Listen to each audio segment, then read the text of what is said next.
ഗ്ലാസ്സിൽ ഞാൻ ആദ്യം കരുതി വേറെ എന്തെങ്കിലും പക്ഷേ സൂക്ഷിച്ച് നോക്കിയപ്പോഴാണ് ഒരു അസ്ഥി കൂടെ വന്ന് മനസ്സിലാക്കാൻ സാധിച്ചത്. എന്തായാലും അങ്ങനെ നമ്മൾ ഒരു പ്രധാനപ്പെട്ട ഒരാളെ നമ്മൾ ഇതിൽ കാണാനും സാധിച്ചു. ബ്രൈറ്റ് നാവിഗേറ്ററിൻ്റെ മറ്റൊരു വീഡിയോയിലേക്ക് ഏവർക്കും സ്വാഗതം. ഈ ഒരു ബാക്ക്ഗ്രൗണ്ട് കാണുമ്പോൾ നിങ്ങൾക്ക് മനസ്സിലായി കാണും എവിടെയാണ് നിൽക്കുന്നതെന്നല്ലേ. യെസ്, കോട്ടപ്പുറം കോട്ടയുടെ മുമ്പിലാണ് നിൽക്കുന്നത്. എറണാകുളം ജില്ലയിൽ സ്ഥിതി ചെയ്യുന്ന ഈ ഒരു കോട്ടയുടെ വിശേഷങ്ങളാണ് ഇന്ന് നിങ്ങൾ കാണാൻ പോകുന്നത്. അപ്പം ഒട്ടും സമയം കളയാതെ തന്നെ നമ്മുടെ ഇന്നത്തെ ഈ ഒരു കാഴ്ചയിലേക്ക് പോവുകയാണ്. അപ്പോൾ ഈ ഒരു വീഡിയോ നിങ്ങൾക്കായിട്ട് സമർപ്പിക്കുന്നത് സ്മാർട്ട് വെബിൻ Kochi. So moving on to the video. അപ്പോൾ ഞാനിപ്പോൾ കോട്ടയുടെ ഉള്ളിലാണ്. നമുക്കിവിടെ കയറുന്ന എൻട്രൻസ് ഫീസ് ഉണ്ട്, 10 രൂപയായിരുന്നു.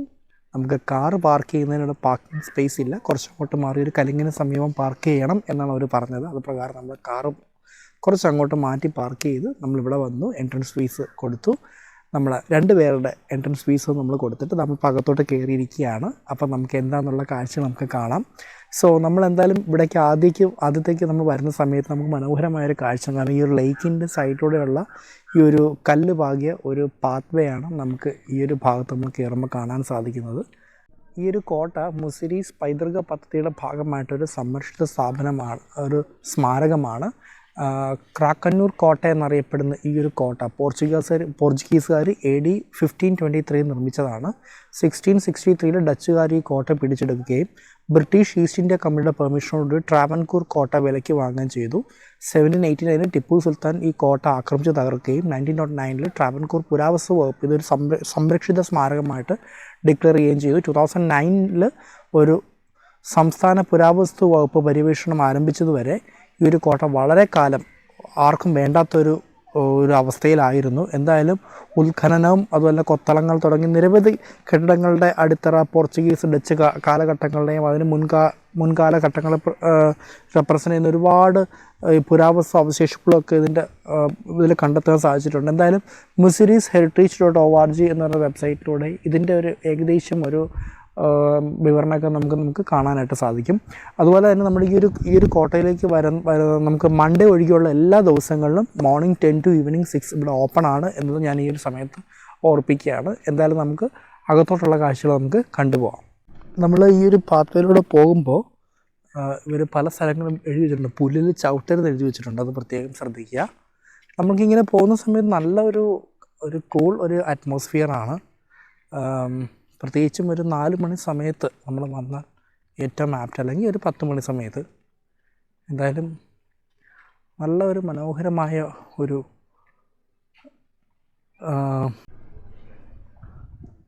നമ്മൾ നോക്കുമ്പോൾ വളരെ മനോഹരമായൊരു ബാക്ക്ഗ്രൗണ്ടാണ് നിങ്ങളിപ്പോൾ കണ്ടുകൊണ്ടിരിക്കുന്നത്. നമുക്ക് പല സ്ഥലങ്ങളിലും ചീനവല നമുക്ക് കാണാൻ സാധിക്കുന്നുണ്ട്. കണ്ടോ, നല്ല മനോഹരമായൊരു കാഴ്ചയാണല്ലേ. നമുക്ക് എത്ര സ്ഥലത്താണ് നോക്കിയാൽ ചീനവല ഉള്ളത്.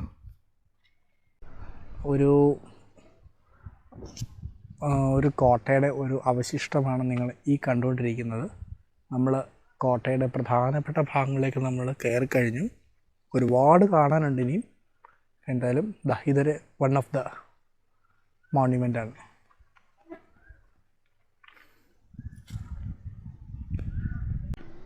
അപ്പോൾ ഇതിൻ്റെ കുറേ അവശിഷ്ടങ്ങളാണ് നിങ്ങൾ കണ്ടുകൊണ്ടിരിക്കുന്നത്. അപ്പോൾ ഇങ്ങനെ നമുക്ക് ഈ പല ഭാഗങ്ങളിൽ നമുക്കിങ്ങനെ ഓരോ റിമൈൻസ് ഇവിടെ കാണാൻ സാധിക്കുന്നുണ്ട്. അതുപോലെ തന്നെ നമുക്ക് ഈ സുരക്ഷാ പ്രശ്നങ്ങളൊക്കെ ഉള്ളതുകൊണ്ട് തന്നെ അവർ പറയുന്നത് ഇവിടുന്ന് താഴേക്ക് ഇറങ്ങിപ്പോകരുത് എന്നൊരു നിർദ്ദേശം നമുക്ക് ഓൾറെഡി തന്നിട്ടുണ്ടായിരുന്നു. സോ നമ്മളതുകൊണ്ട് അങ്ങോട്ട് നമ്മൾ കാണിക്കണില്ല. എന്തായാലും നമുക്ക് ഈ ഒരു ഭാഗം നമ്മൾ കണ്ടല്ലോ. എന്തായാലും നമുക്കിനി അടുത്ത ഒരു ഭാഗത്തേക്ക് നമുക്ക് പോകാം. എന്തൊക്കെയാണെന്നുള്ളത് നമുക്ക് നോക്കാം.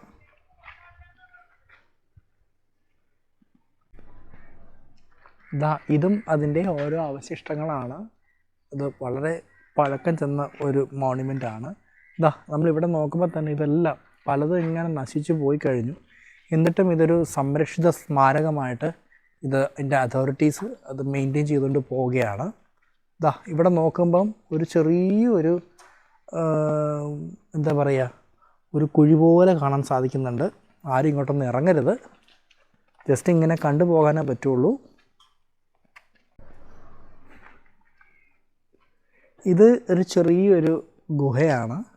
അപ്പോൾ ഇങ്ങനെ ഒരുപാട് ഗുഹാവശിഷ്ടങ്ങളൊക്കെ കാണാൻ സാധിക്കുന്നുണ്ട്. നമ്മൾ നേരത്തെ കണ്ടതും വേണമെങ്കിൽ ഒരു ഗുഹയെന്ന് നമുക്ക് വേണമെങ്കിൽ പറയാം. എന്തായാലും നമ്മളിതാ ഒന്നുകൂടെ കാണിക്കാം. ഇതും ഒരു ചെറിയൊരു ഗുഹ എന്ന് വേണമെങ്കിൽ നമുക്ക് പറയാം. എനിക്ക് തോന്നുന്നു ഇപ്പോഴത്തെ ഒരു കാലഘട്ടത്തിലുള്ളവർക്ക് ആർക്കും ഗുഹ എന്താണെന്ന് പോലും കണ്ടിട്ടുണ്ടാവില്ല. കൂടുതലും പിക്ചേഴ്സിലൊക്കെ കണ്ടിട്ടുണ്ടാവുള്ളൂ. ഇതിൽ നമുക്ക് ഈ ഒരു സ്റ്റെപ്പ് കയറിപ്പോവാം. ഇതും ഈ പറഞ്ഞ പോലെ എല്ലാം അതിൻ്റെ റിമെയിൻസാണ്. നമ്മുടെ മുകളിലേക്ക് കയറി കഴിഞ്ഞപ്പോൾ ഇവിടെ നല്ല തണുത്ത കാറ്റൊക്കെ ഉണ്ട് കേട്ടോ. അപ്പോൾ നമുക്കിപ്പോൾ ഇതിൻ്റെ മുകളിൽ നോക്കുമ്പം ധാരാളം മരങ്ങൾ കൊണ്ട് ഇങ്ങനെ നിറഞ്ഞിരിക്കുകയാണ്.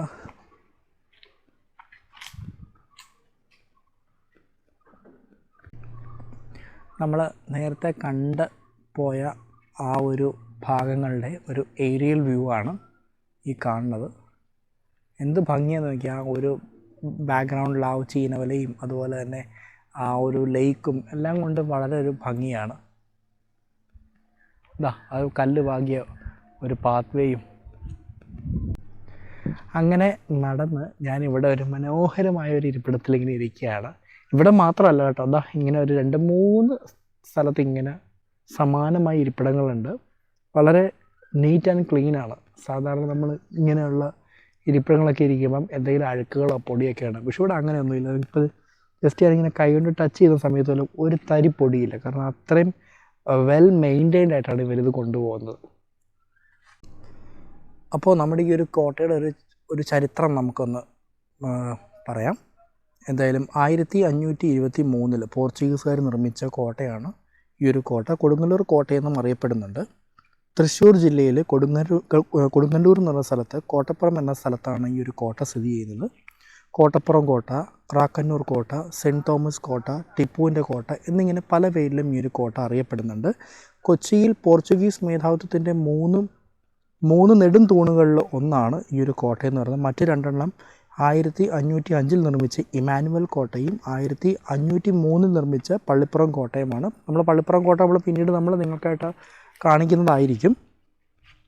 എന്തായാലും ഈ ഒരു കോട്ടയുടെ ഇതിൻ്റെ പ്രധാനപ്പെട്ട ഉദ്ദേശം വെച്ചാൽ ഈ കടൽ മൂലമുള്ള ആക്രമണങ്ങളെ സമർത്ഥമായിട്ട് ചെറുക്കാൻ സാധ്യമായിട്ടുള്ളൊരു സ്ഥലത്താണ് ഈ ഒരു കോട്ട നിർമ്മിച്ചിരിക്കുന്നത്. കോട്ടപ്പുറം എന്ന് പറഞ്ഞ ജെട്ടി ഉണ്ടായിരുന്നു, അത് ഇന്നില്ല, നിർത്തലാക്കി.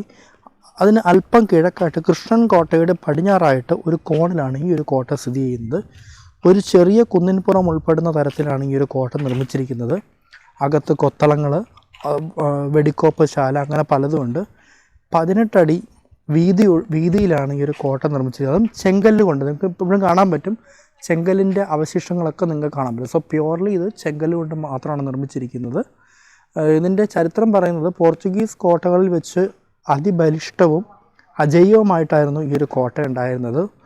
ഉർബാനോ ഫിയാൽഹോ ഫെറീറ എന്ന ഉദ്യോഗസ്ഥൻ്റെ കീഴിലായിരുന്നു ഈ ഒരു കൊടുങ്ങല്ലൂർ കോട്ട നിർമ്മിച്ചത്.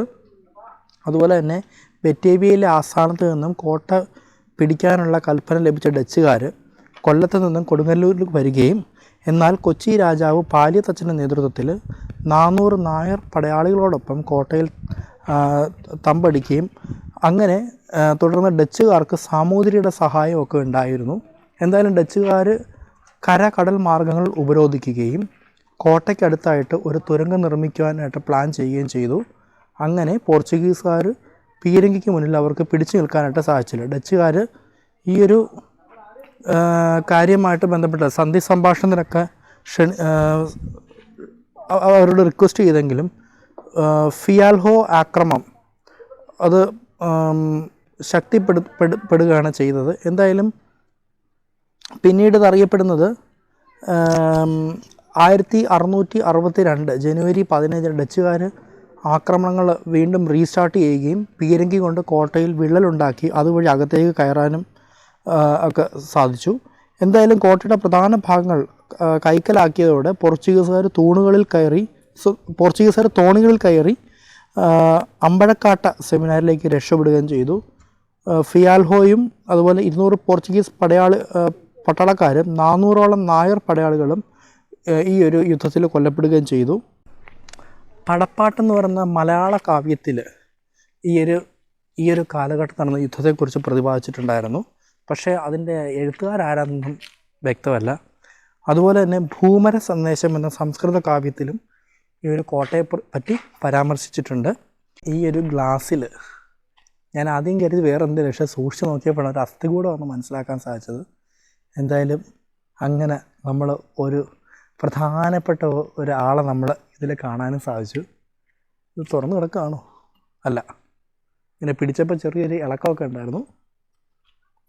അത് വളരെ എന്താ പറയുക, നന്നായിട്ട് ഇവരത് കാത്ത് സൂക്ഷിക്കുന്നുണ്ട്. കുറച്ച് പൊടിയൊക്കെ ഉണ്ട്, സാരമില്ല.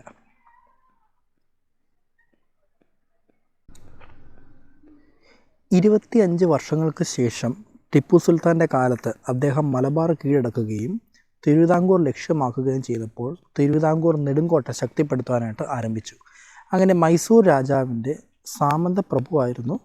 മൈസൂരിൻ്റെ സാമന്ത പ്രഭുവായിരുന്നു കൊച്ചി രാജാവ് എന്ന് പറയുന്നത്. അദ്ദേഹം തൻ്റെ വടക്കൻ പ്രദേശങ്ങളിൽ ഡച്ചുകാർ കൈവശപ്പെടുത്തിയിരുന്ന കൊടുങ്ങല്ലൂർ കോട്ടയും അയ്യിക്കോട്ടയും 1789 ജൂലൈ 31 3 ലക്ഷം രൂപ നൽകി ഡച്ചുകാരിൽ നിന്നും വാങ്ങി.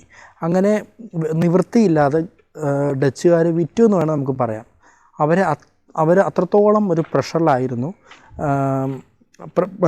അത്രയൊരു പ്രഷറിലാക്കിയിരുന്നു മാർത്താണ്ഡവർമ്മ. ദളവ കേശവ പിള്ളയായിരുന്നു ഈ ഒരു മിഷൻ സാധിച്ചെടുത്തത്. അതുപോലെ തന്നെ ടിപ്പു സുൽത്താൻ ഇതേ സമയത്ത് കോട്ടയുടെ അവകാശവാദം ഉന്നയിച്ച് കൊച്ചി രാജാവിനോട് ആവശ്യം പറഞ്ഞുകൊണ്ടേയിരുന്നു.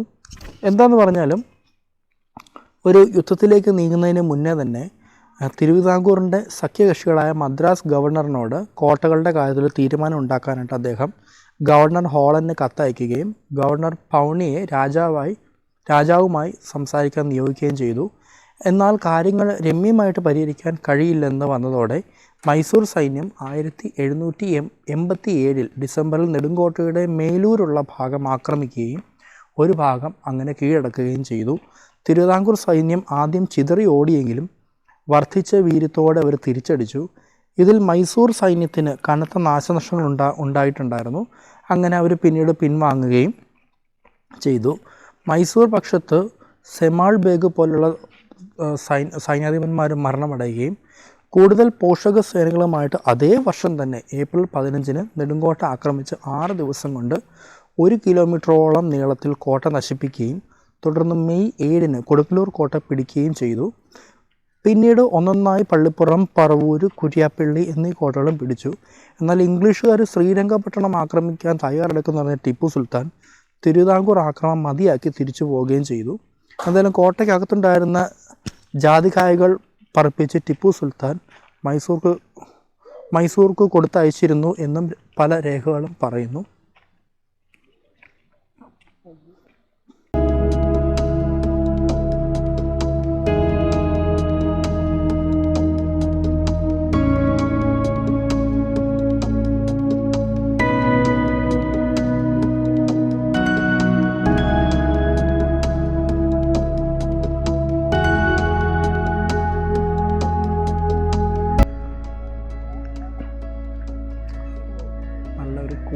മരമാണ് ഈ കാണുന്നത്.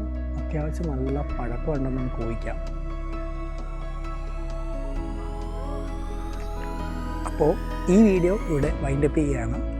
കോട്ടപ്പുറം കോട്ടയിലെ വിശേഷങ്ങൾ നിങ്ങൾക്ക് ഇഷ്ടപ്പെട്ടെന്ന് വിശ്വസിക്കുന്നു. ഇഷ്ടപ്പെട്ടെങ്കിൽ നിങ്ങളുടെ പ്രിയപ്പെട്ടവർക്ക് ഈ വീഡിയോ ഷെയർ ചെയ്യാൻ മറക്കരുത്. അതോടൊപ്പം ഞങ്ങളുടെ വീഡിയോ ആദ്യമായിട്ട് കാണുന്നതെങ്കിൽ ബ്രൈറ്റ് നാവിഗേറ്റർ എന്ന യൂട്യൂബ് ചാനൽ സബ്സ്ക്രൈബ് ചെയ്യാം. സബ്സ്ക്രൈബ് ചെയ്യുന്ന സമയത്ത് ബെൽ ഐക്കൺ ക്ലിക്ക് ചെയ്താൽ ഞങ്ങൾ അപ്ലോഡ് ചെയ്യുന്ന ഓരോ വീഡിയോകളും നിങ്ങളുടെ വിരൽത്തുമ്പിലേക്ക് എത്തുന്നതാണ്. അതോടൊപ്പം ഞങ്ങൾ ഇതുവരെ ചെയ്തിട്ടുള്ള എല്ലാ വീഡിയോകളും brightnavigator.in എന്ന വെബ്സൈറ്റിൽ ലഭ്യമാണ്. അതോടൊപ്പം ഞങ്ങളുടെ ഫേസ്ബുക്ക് പേജ് ഫോളോ ചെയ്യാവുന്നതാണ്. എനിഹൗ നമുക്ക് അടുത്ത ദിവസം മറ്റൊരു പുതുമയുള്ള വീഡിയോകളൊക്കെ വീണ്ടും കണ്ടുമുട്ടാം. This is bright navigator present